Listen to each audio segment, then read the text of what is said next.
안녕하세요. 사고치는 유튜버 김치샐러드입니다. 별빛 여러분, 임영님의 영화 인 옥토버가 OTT에 공개된 지 2주차를 맞았는데 그 인기가 식을 줄을 모르네요. 특히 새롭게 케이블 TV로 플랫폼을 확장했는데 이와 동시에 기분 좋은 소식이 연이어 올라오고 있습니다. 실제로 한 언론사는 임영웅 효과 톡톡 인 옥토버 오초이스 VOD 랭킹 1위라는 제목의 기사를 보도해 주었는데요. 단편 영화 인 옥토버가 오초이스 주문형 비디오에 공개되자마자 1위를 차지했다는 내용이었죠. 기사에 따르면 이번 달 13일부터 케이블 TV 가입자라면 무료로 이용할 수 있는 모바일 앱 오초이스를 통해서 임영님의 주연의 단편 영화 인 옥토버가 서비스되고 있는데 공개 당일부터 많은 관심을 받으며 1위 자리를 차지했고 계속 굳건히 이 자리를 지키고 있다는 내용이었습니다. 그러면서 이와 같은 인기의 비결로 임영님을 언급했는데요. 배우 데뷔작이라고 믿기지 않을 정도로 임영님은 섬세한 감정 표현과 자연스러운 몸짓 연기로 호평을 받고 있으며 차기 작품에 대한 기대감을 키워가고 있다는 점이 팬들로부터 사랑받는 이유라고 전했습니다. 그러면서 홈초이스는 1230만 케이블 TV 가입자가 편리하게 인 옥토버를 시청할 수 있도록 프리미엄 이용자와 오초이스 가입자를 대상으로 영화를 무료로 서비스하고 있다고 전했는데요. 정말 임영님의 인기와 한계가 어디까지일지 궁금해지네요. 쿠팡과 티빙에서 개봉과 동시에 차트 1위를 차지하는 것은 물론 넷플릭스, 디즈니 채널 등 모든 OTT 서비스 콘텐츠를 통합한 차트에서도 탑10에 올랐으며 케이블 TV로 플랫폼을 확장하자마자 1위를 차지했다는 점이 정말 놀라웠는데요. 우리 영시대 별빛님들의 열정과 임영님의 재능 그리고 연기에 대한 진심이 고스란히 숫자로 증명되었다는 것 같다는 생각이 들었습니다. 오늘 종합뉴스에서는 놀라운 임영님의 영화 랭킹 1위 소식을 포함해 벌써 1년이 된 손흥민 선수와의 세기의 만남이 그 후 1년 동안 어떻게 발전했는지에 대해서 알아보고 그 밖에 하루 동안 전해진 다양한 내용 알차게 전해드리겠습니다.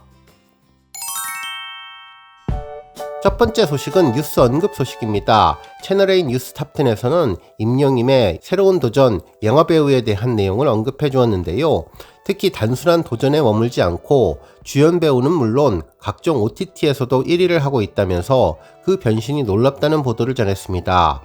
실제로 패널부는 그동안 임영님이 단역으로 드라마에 특별 출연했던 적은 있었지만 본격적으로 연기에 도전한 것은 이번 단편 영화가 처음이라며 인 옥토버는 진짜 전극 연기인데 황폐화된 사회에서 임영님이 반려견 시월이를 찾아 나서면서 겪는 여러가지 사건들을 다루는 영화로 특히 영화의 완성도가 정말 높다면서 임영님은 물론 요즘 대세 배우들과 함께 호흡을 맞춰 영화의 짜임새가 높았다고 극찬해 주었습니다. 한편 또 다른 언론사는 임영웅 배우로도 꽃길 텄다. OTT 차트에서도 히어로 클래스 입증이라는 제목의 기사를 보도하며 임영님의 연기력을 극찬해 주었는데요. 특히 임영님은 영화배우로도 합격점을 받았다면서 희비가 오가는 노래와 공연 무대로 관객들에게 즐거움을 선사했던 임영님이 이제는 배우로서 진지한 첫걸음을 완벽하게 보여주었다고 평가해 주었네요. 실제로 영화는 임영님의 내레이션으로 시작하는데 목소리는 부드럽고 발성은 또렷하다면서 황폐화된 세상에서 보여주는 감성 연기는 애처로움을 자아냈고 삶과 죽음의 경계에서 좌절하지 않는 모습으로 희망을 안기기도 한다며 이번 임영님의 연기력에 대해 찬사를 보내주었습니다. 그러면서 임영님이 과거 연기에 도전했던 사례들도 소개해 주었는데요. TV조선 예능 뽕숭아학당에서 연기 오디션에 도전하는 컨셉의 뽕상 예술대상에서 임영님은 영화 광해 왕이 된 남자에서의 이병헌님이 연기한 배역을 소화했는데 당시 패널로부터 큰 호평을 받았고 TV조선 드라마 바람과 구름과 비에 이찬원님과 함께 특별 출연하기도 했는데 극중 자신의 앞날을 궁금해하는 청년으로 등장해 조선 최고 역술가에게 사주를 보는 역할로 임영님은 드라마의 재미를 더하는 카메오로 활약했다고 전했습니다. 특히 당시 극중 흥선대원군 이하응 역을 맡은 정광열님에게도 연기 레슨을 받기도 했다는 내용을 보도해 주었네요. 하지만 이번 단편 영화는 예능 카메오 출연과는 달리 제법 긴 러닝타임의 콘텐츠에서 연기를 선보였다면서 디스토피아 세계에서 외로움과 괴로움을 견디는 인물이라는 어려운 배역이었지만 극전개를 방해하지 않는 자연스러운 연기를 보여주었다고 극찬을 했습니다. 한편 이번 임영님의 연기는 하루아침에 만들어진 것이 아니라면서 임영님은 콘서트에서 사극 아비안도를 통해 연기를 선보인 바 있는데 이 연기를 시작하게 된 계기에 대해 이제 신곡도 내야 하는 와중에 시나리오가 머릿속에 스쳐 지나갔다면서 그래서 제가 시나리오를 한번 써봤다고 밝혔던 점을 언급해 주었습니다. 이후 전문 감독님에게 수정과 각색을 맡기고 나니 생각보다 디테일하고 많은 연기력이 필요하다고 느꼈다며 이후 임영님은 앞으로도 연기 도전을 해볼까 한다면서 연기 선생님도 제법이다라고 해주셔서 자신감이 붙은 상태라며 코미디와 액션, 로맨스를 해야겠다, 반응이 좋다, 커플 연기를 해야겠다고 콘서트에서 구체적인 목표를 밝힌 바 있다고 설명해 주었습니다. 이제 가수로 이미 최고의 자리에 오른 임영님이 연기 도전이라는 또 다른 목표를 세운 후 각종 OTT 영화 부문에서 1위하는 저력을 보여주었는데 향후 연기자로서의 성장 가능한 꽃길을 열었다고 전해 주었습니다. 다음 뉴스는 축구 소식입니다. 정말 시간이 빨리 가는 것 같은데요. 벌써 임영님이 손흥민 선수와 만나서 조기 축구를 하며 세기의 만남이 성사된 지 정확하게 1년이 흘렀습니다. 실제로 지난해 7월 15일과 16일 양일에 걸쳐서 유튜브 고할래에서는 깜짝 놀랄 영상을 공개했었는데요. 임영님과 손흥민 선수가 함께 축구 경기를 하는 모습이었죠. 당시 여러 언론에서도 세계 최고 프로축구 리그인 프리미어리그 득점왕을 차지한 대한민국 축구 국가대표 주장 손흥민 선수와 가요계에 소문난 축구 영웅 임영님이 만났다며 이는 세기의 만남이라고 놀라움을 전했던 내용이었죠. 그러면서 손흥민 선수의 어시스트를 받은 가수 임영님의 로빙슛이 골망을 흔들었는데 두 슈퍼스타가 그라운드에서 호흡을 맞추는 희귀한 장면들이 펼쳐졌다고 전했습니다. 특히 처음으로 발을 맞추었는데도 2대1 패스를 주고받으며 티키타카 찰떡 호흡을 선보였다면서 이날 측면에서 공을 잡은 손흥민님이 화려한 발재간으로 수비를 제친 뒤 날카로운 패스를 찔러 넣고 침투에 들어간 임영님이 절묘한 로빙슛으로 마무리한 뒤에 손흥민 선수의 트레이드 마크인 찰칵 세레머니까지 전하면서 최고의 장면이 만들어졌다고 보도해 주었습니다.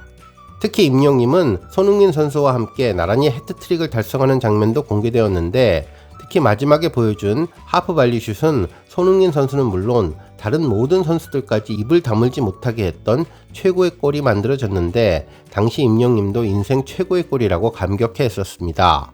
결국 이날 이후 1년이 지났는데 현재 임영님은 리턴즈 FC의 구단주 겸 선수가 되었고 이제는 축구선수 타이틀도 전혀 어색하지 않은 것 같은데요. 팀은 리그 우승에 가까워져 가고 있고 임영님도 득점왕 후보에 오르는 등 빠르게 지나간 1년 동안 많은 변화가 임영님에게 있었다는 것을 알 수 있었네요. 다음 뉴스는 임영님의 K-POP 역할 소식입니다. 한 언론사는 K-POP과 관련된 특별 기사를 전했는데요. 리사와 한이 영지를 보며 드는 생각 어디까지가 K-POP인가 라는 제목의 기사였습니다. 해당 내용은 외국 국적의 K-POP 아이돌 멤버들과 외국어로 된 노래 가사들에 대해서 언급하며 K-POP이 과연 무엇인지 고민해보고 특히 한국적인 정서를 갖춘 노래에 대해 언급하면서 임영님을 특별히 언급해 주었네요. 우리 별빛님들 최근 큰 화제가 되고 있는 걸그룹 블랙핑크의 리사를 잘 알고 계실 것 같은데요. 최근에 멤버들이 팀을 벗어나 솔로 가수로 홀로서기를 하고 있는 중인데 그중 멤버 리사는 최근 솔로곡 록스타를 발표했지만 뮤직비디오 버전으로 감상해보면 가사에서 한글은 단 한 글자도 찾아볼 수 없다면서 이 노래가 과연 K-POP일지 궁금하다고 전했습니다. 실제로 가사는 물론 안무나 배경에서 한국적인 색채도 전혀 느낄 수 없는데 태국어 간판이 즐비한 방콕의 거리와 일본어를 가르쳐 줄 수 있냐는 가사 내용이 전해졌다면서 정체성에 대해서 언급해 주었습니다.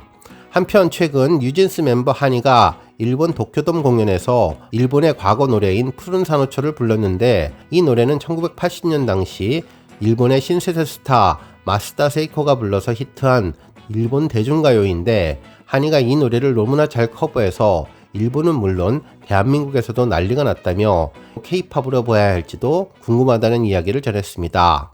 그러면서 K-POP 위상이 날로 커지면서 벌어진 일련의 현상들은 사실 K-POP이란 무엇인가를 다시 한번 생각해보게 한다며 이제는 누가 만들고 누가 불렀나로 K-POP의 기준을 삼을 수는 없을 것 같다면서 특히 외국 국적의 아이돌 멤버들을 육성하는 상황에서는 이런 분류조차도 이제 의미가 없을 것이라는 생각이 든다고 전했습니다. 그러면서 결국 K-팝은 기획하고 제작하는 시스템과 제작 환경, 그리고 K-소울이라는 정서가 진정한 K-팝을 설명하는 것이 아닐까라는 분석을 내놓았는데요. 그러면서 임영님을 언급해 주었죠.